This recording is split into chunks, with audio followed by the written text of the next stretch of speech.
Mic check 1 2. No intro needed. My name is Tam, and here is my performance review of the Nike KD14. After playing basketball in them for around 12 plus hours on an indoor hardwood court, they officially became my favorite Kevin Durant shoes of all time. Before talking about sizing, here's my little move of tucking the strap onto the side of the sneakers to make sure that the straps don't get in the way of you trying to tying up your shoelaces. So I guess the KD14's straps are tuck-inable.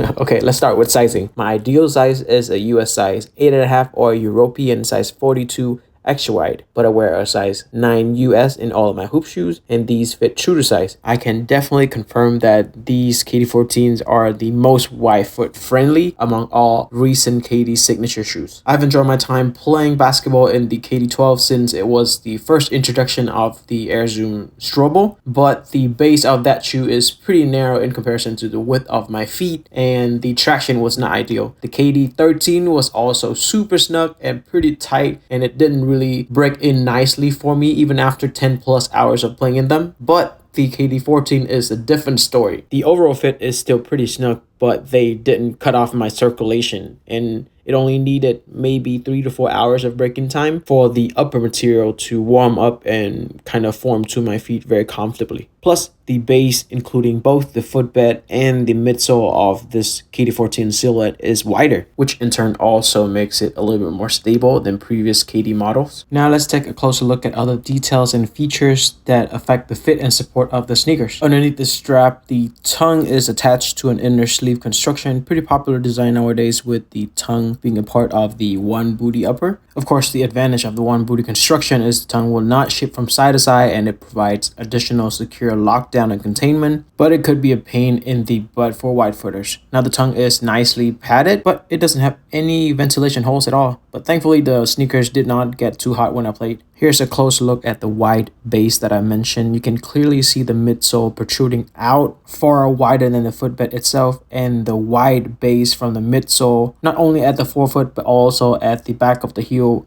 serve as like a nice, huge, and stable outrigger for the entire sneaker. I love it. Here's a quick look at the eyelets. There are 6 pairs of eyelets on each sneaker, and the 2 eyelets being underneath the Velcro strap on the lateral side of the sneaker are located inside of the upper material. Speaking of the Velcro, the softer side of the Velcro is located on the strap itself, which is a good design decision, I think, so that it doesn't damage the tongue or the laces when you put the strap over the top of your shoe. Now, the other part of the Velcro, the sticky part, is sticky, so it will definitely damage your shoelaces if you are not careful. Here's a quick look at the strap design. I think it's pretty unique and cool. Supposed to represent the scythe or the sickle of the Slim Reaper. The cooler part is this strap is actually attached onto the shank plate, which in turn is connected to the lateral support piece. So that whole system provides pretty much a 360-degree lockdown for your midfoot. At first, I didn't even think those pieces connect together, but I looked at the materials and they're the same materials. So I inspected a little bit further by looking underneath the Zoom Strobel, and you can see right there is a shank plate. And on one side of the shank plate, it is connected directly to the lateral support piece, and on the inner side or the medial side of the shoe and the shank plate, it is connected to the lower part of the strap, which is supposed to be a reference to the Nike Air Presto cage. And once again, I was pleasantly surprised with how connected this whole system of the lateral piece, shank plate, and the strap all together to provide actual support and containment. Another small design detail that I realized is the little slits in between the first 3 eyelets that help with the upper material being able to bend a little bit more naturally, even when the laces are tightened up pretty tight. Now taking a quick look at the heel and ankle area, it is nicely padded with a lot of foam padding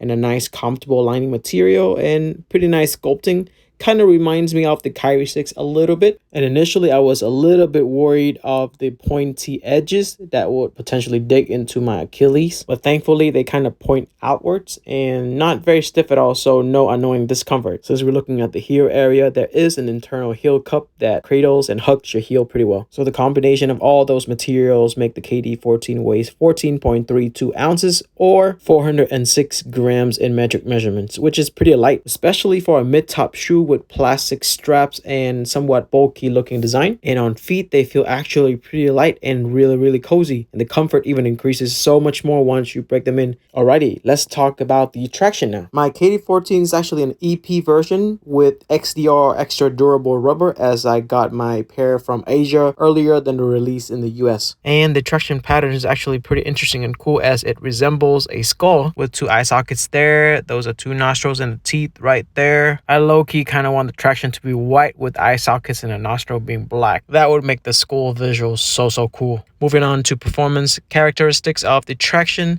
the grooves are pretty nicely spaced apart and pretty thick. For the XDR version, it's actually very firm as well. And my initial impression when I was feeling the traction with my fingers was that it's pretty tacky and it should perform very well. Also, I like how the traction comes up a little bit on the medial side right here to help you with changing of directions for crossover or being on your toes on defense. Now I'll just shut up to let you listen to the grippy traction.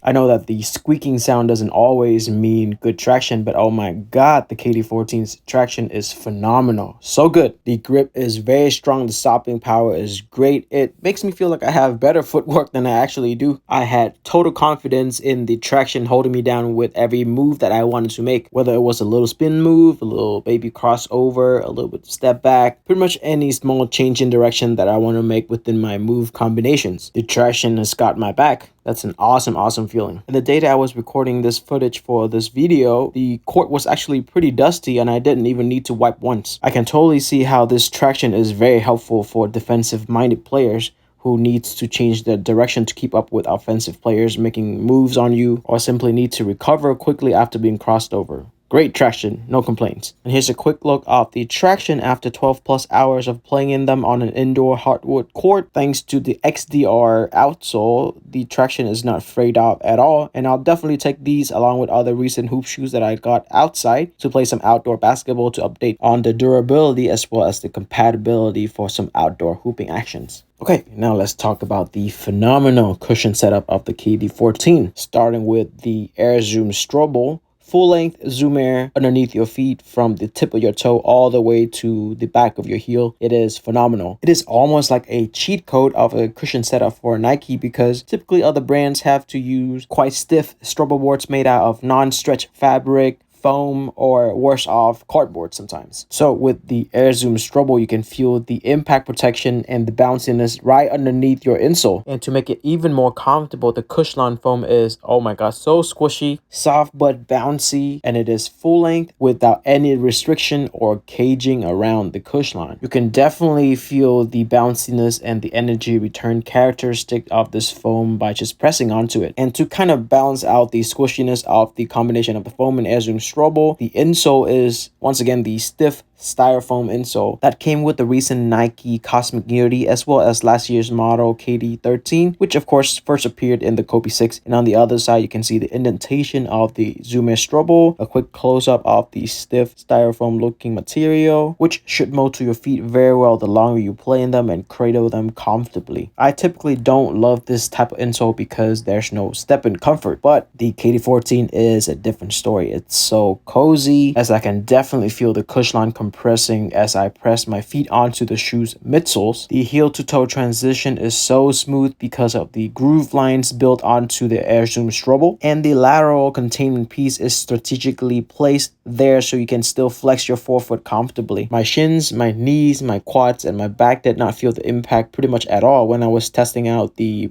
typical jumping mechanics of my toes touching the ground first and my heel supported right after. I genuinely thought that the Nike Air Zoom GT Cuts cushion setup was my favorite cushion setup of all time from Nike, but I'm sorry, now I don't know anymore. I love the KD14's cushion setup of Cushlon combined with Air Zoom Strobel. It is so smooth, bouncy, and extremely comfortable. I can't really describe how comfortable this cushion setup is. Nike has finally given us casual hoopers what we really want. Zero complaints complaints, only compliments. And the only thing that I can't say is more please. And the KD14's price tag remains the same as last year's model at $150 US, which is totally worth it. I had a lot of fun playing the KD14s as they were extremely reliable and dependable across all aspects, and they will surely stay on my rotation for a long time. I do wish though that they look a little bit better, especially with the upper pattern, but no complaints for now. I'll wait for more colorways to come. I hope that this performance review video has been helpful for you.